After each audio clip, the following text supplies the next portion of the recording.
Hi ladies, this is Shirley from Club Afia. Remember that Club Afia is the club for women where there are no borders. And there are no borders because Club Afia wants to engage women everywhere around the world, wherever we happen to be around the world.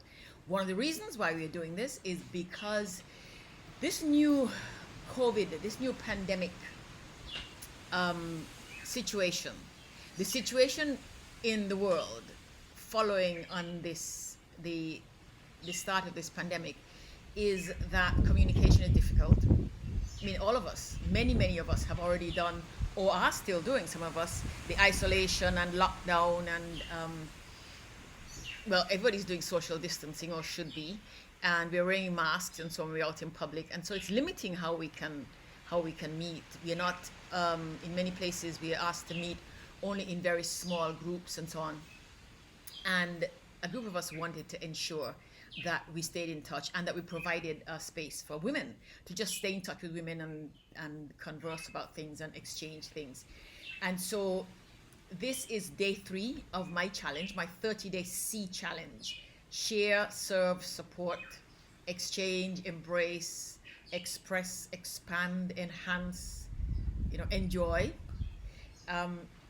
And so on day 3, and today's a Sunday, so it's a quiet day, but I'm in the Caribbean and it's a hazy day because it's breezy because, like I said before, we have the northeast trade winds that keep us well ventilated. And it's also a very hazy day. It's been a hazy weekend because from time to time we are impacted by clouds and clouds of Sahara dust from the Sahara Desert in Africa, because we are in the other side of the Atlantic and it just kind of comes across. And in this time of the year also, the hurricanes come across. Of course, we are keeping fingers and toes and everything crossed, hoping that we don't get any significant hurricanes this season. But we're all preparing and preparing. There's not much you can do with hurricanes. The weather is the weather. And we have done what we have done with the weather and climate change and all that. But what I wanted to talk about this morning, day 3, Sunday, is that share piece of what this is about. Sharing is critical. It's important at every level. I mean, sharing is how we negotiate, navigate our way through the world. Sharing is how we learn. Sharing is how we contribute to the world. And sharing is how the world works. Breathe in oxygen, give out carbon dioxide, it goes around, it comes around, we share what we have, they share what they have. And but especially for this challenge, what I want to ask, the kind of sharing I want to do and ask you to engage with me in, is sharing stories, sharing expertise, sharing things that are important to us. So actually what I'm asking is that we all think of two things. One thing that we really would like to learn, and one that we really would like to share, to teach somebody. Because, there's always a because that is how we build community. That is how we engage with the world. And that is one of the best, to my mind, most profound ways we can share and we can add value to the world and help improve the world, is by sharing our stories, our experiences, and teaching somebody something in the process. So throughout these 30 days, I'm going to be sharing stuff, and I'm asking you to share with me. But in addition to that, at the Club Afia, what we are doing is we are building a roster of women who want to share, want to teach something, and who also want to learn something. Now, we're not talking about rocket science and so on here. There are institutions that do that. What I'm talking about here is sharing tips, sharing information, sharing things that we have, solutions that we might have used for one thing or the other that could be useful to other women. So we're teaching other women something that we know, and other women are learning from us and teaching. So I want people to do both here, because I am clear that women are the repository of infinite amounts of knowledge and wisdom. Old knowledge and wisdom that's been passed down to us through generations, grandmothers, great-grandmothers, through our mothers and sisters and aunties, and other information that we picked up, that we have gathered as we've lived. Literally everything from how to bake a really, really cool, really, really good pineapple upside down cake, which I do. Thank you very much. It's one of my specialties. To how to manage in this COVID-19 era when you are restricted by lockdowns or restrictions on your movements, but you have, for example, you have children who need to go to school and go to practice, and who some of whom are not at the moment, and some of whom are, all kinds of things. We want to talk about, share knowledge, share wisdom, share information with one another. So we want to talk about that. We want to share wisdom, share knowledge, share information on all sorts of topics amongst ourselves. The big goal of Afia is to improve the world. And like I said before, I'm going to keep saying over and over again, here we believe deeply, powerfully, unshakably in the power of women to improve the world. And we are providing a space here on Afia to do that. The things I can share with you, for example, today, in some parts of the world, today is Father's Day. It's a day when some groups of people celebrate fathers. And I think it's an opportune time. It's a perfect time to talk, for example, about our relationships with our fathers. My father died a few years ago. He got sick and was sick for a while, 6-7 months. And in that time, I got to spend a lot of time with him. I had been away a lot. I traveled a lot. He had sent me away to school in the first place. And then I had lived and worked abroad for most of the time since then. But when he got sick, we did what I believe families are supposed to do. You look after one another. And so we congregated to look after my father, to take care of him at the end of his life. And in that time, I learned the power of silence. For about half of his illness, he was not able to speak. So I just sit by his bedside. And sometimes I talk to him and he'd nod or shake his head or smile. And sometimes he just sat. And I see him looking at me, and I knew he was thinking something. I looked at him and we thought things.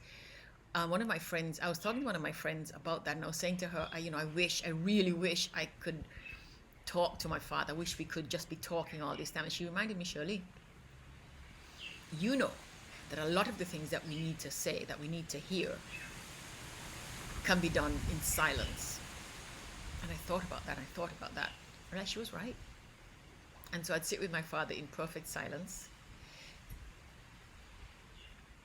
Just sit and look at him, look at the sky, he'd look at me, look at him looking at me. And my just being there, he understood that my being there was communion with him. Communion is the best word I can think of. And I understood that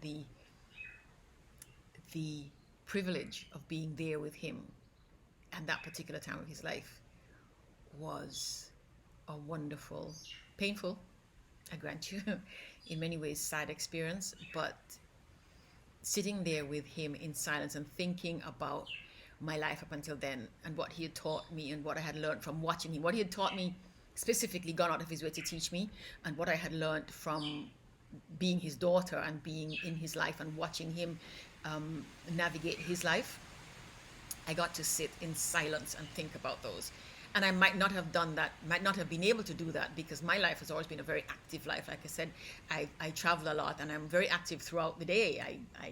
I'm athletic, so I do sports. I run around and I talk, and I am always doing something. I'm one of those people, and I'm also a very social person. So I'm always, engaging with people and going to the beach and going to meetings and parties and doing those kinds of things. And my work too has always been about engaging with people. So quiet time alone is time I've had to make for myself, which is one of the reasons I get up early in the morning. I make this time for myself because I learned that also you need to make time for these things. And then the time with my father just solidified that. You also have to make time to sit quietly with your thoughts. Your happy thoughts, of course, those are easy. But your sad and painful and grieving thoughts, we also get to sit quietly and process and work our way through them. I cannot begin to tell you how powerful that was and still is for me. And today on Father's Day, when I think about him, and that's what I did earlier this morning, I just kind of sat and thought about my father. Just sat in peace and quiet, not talking to anyone. I didn't answer the phone. Somebody called me, I had to call them back. But just sat and thought about who I am, because who I am is at least a half of who my father has been. And think about how that knowledge, those experiences help me navigate the rest of my life. Yeah? And also help prepare me for the end of my life. Because one of the things, my father was very philosophical and thoughtful in those years. My father was a politician and a seafarer, so he was also a very active person, always had people around him, was always around people, always being engaged by people. And he always actually found time to be quiet. So even though he was a very voluble person, he actually took time just to sit quietly with himself in peace and quiet. And there is so much power in that. There's so much power in that. And the way he was when he was leaving this life was peaceful and quiet. And I want that for my life. I want that for all of us. I wish we could all have a nice, peaceful, quiet leaving. So anyway, today's Father's Day. I want to wish happy Father's Day to all of the fathers of all of us, wherever they might be in this life or anywhere else. And just kind of remind us all that we are also our fathers. We are our mothers, but we are also our fathers. We are made. We are guided. We have a path. We get help along the path from our fathers. And so I just want to say happy Father's Day to all of the fathers of all of us, wherever they might be, wherever in this world, or if they've already transitioned. Happy Father's Day anyway. Happy Father's Day to us. Like I said, today is day 3, and that's my post for day 3. Tomorrow is Monday and the start of another work week. So we'll see what tomorrow brings. We'll see what day 4 of my 30-day C challenge brings. Today was sharing. I wanted to share today and talk about how we can do that amongst ourselves.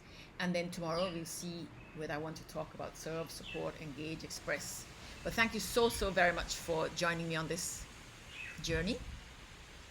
I hope it is of some value to you also. Have yourself a wonderful, wonderful day wherever you happen to be. And I recognize that for some people it's already Sunday night. Actually, as a matter of fact, for some people it's already Monday morning. It's already Monday. It's already Monday afternoon, actually. So happy Monday. Enjoy your week. And I'll see you tomorrow. I'll see you tomorrow for day 4.